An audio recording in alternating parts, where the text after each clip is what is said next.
5 seconds. Sir, this is a very simple measure. On 23rd March 1950, as the House is aware, there was a proclamation by the President, and accordingly the President took over the administration of that state, and as the House is also aware, the legislature was dissolved. According to the Constitution, the power of legislation naturally vests in Parliament unless Parliament delegates that power to the President. Article 357 of the Constitution enables Parliament to confer the powers of legislation on the President, and therefore this bill has been brought forward for the purpose of giving to the President the power of making laws for that state. It has been found necessary that this power should be conferred on the President because there has been considerable congestion of work before both the houses of Parliament, while so far as the work of legislation before the Kerala legislature was concerned, there was very heavy work there. In fact, as many as 23 bills were pending before the Kerala legislature when it was dissolved. I may point out to the House that there were as many as 16 official bills and 7 non-official bills. Out of these 16 official bills, in respect of 5, the Select Committee has submitted its report in the legislature. In respect of 9 bills, the matter was pending with the Select Committee, and the remaining 2 bills had been taken up for consideration, but before they became law, the legislature was dissolved. So far as the pending with the Select Committee non-official bills were concerned, 3 bills were pending with the Select Committee and 4 bills had been introduced before the dissolution of the Kerala legislature.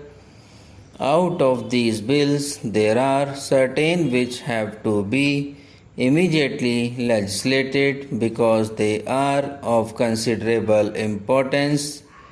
We have received advice that so far as 2 bills are concerned, they are of a very urgent nature, and they are the Kerala Irrigation Bill and the Kerala State Aid to Industrial Amendment Bill. Both of these have to be attended to immediately.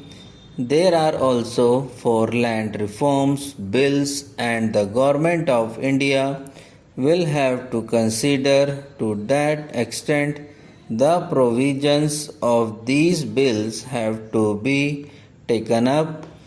Certain rights are to be conferred on certain classes of persons, and the sooner these questions are considered, the better. As I already stated, there has been congestion or over congestion of work before both the houses of Parliament, and when this bill was drafted, 2 important considerations were taken into account. So far as President-made laws in the states were concerned, what the President had to do was to consult an advisory committee. So far as this committee was concerned, originally the idea was that the members ought to be 10 from the other house and 5 from this house, but it was found that honorable members from Kerala was much more than this number. It was also felt advisable that on this advisory committee there ought to be members from other parts of India as well as those members who would take interest in matters relating to legislation in Kerala.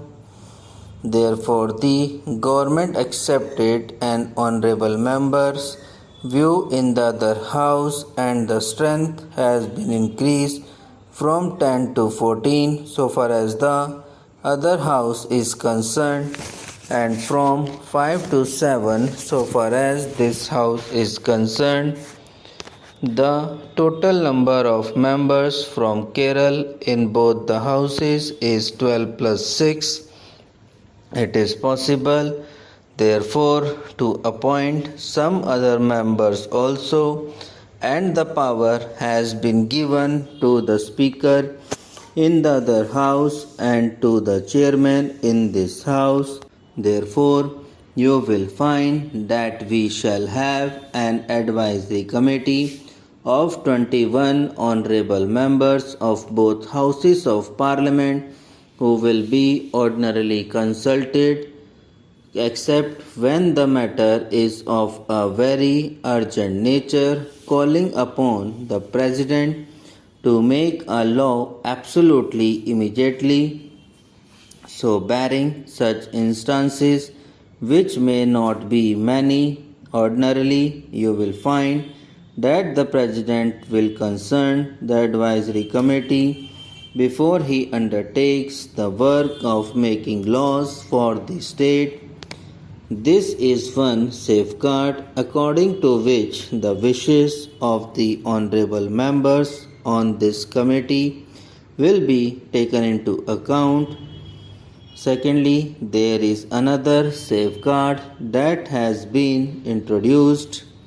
After the President has made the laws, copies of such enactments will have to be placed on the table of both the houses of parliament and thereafter it would be open to the parliament to consider them and suggest any amendments. If, for example, one house suggests certain amendments and then those amendments are accepted by the other house, then naturally it is incumbent on the President to issue another ordinance accepting the modifications or the amendments suggested jointly by both houses of parliament together. Thus, you will find that though the President is to be armed with legislative powers, these safeguards have been purposely introduced